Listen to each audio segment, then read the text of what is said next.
So I think I've composed myself now. I got a bit emotional about that first trip to Wales, and it brought back so many memories. So what happened next was that we had another camp, but I couldn't persuade any of the other lads to come with me. It was far too tough.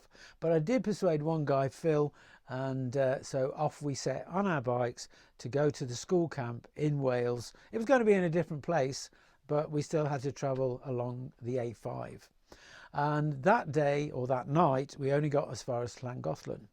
Now, by this time, we'd done a lot of outdoor stuff in the school, particularly initiative tests where they'd take us out into the country, drop us off, we'd have to find our own way back, a bit of sort of army stuff, really.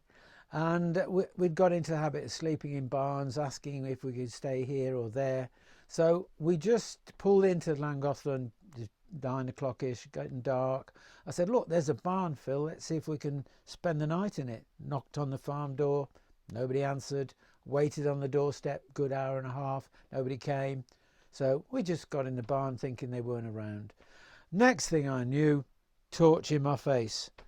Oh no, what are you doing in my barn? And all the rest of it, and a lot of shouting. And anyway, we had to get out, get on our bikes, rain coming down, miserable, 12 o'clock at night, off down the road, cycling along.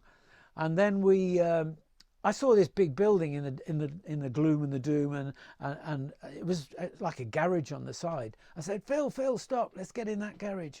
So we go into the garage, and there are some really big sacks, and we lay down on the sacks, and they were so soft, and we just fell asleep. And then suddenly, when I say suddenly, it was some time later, early hours, a car, headlights, pulled into the garage.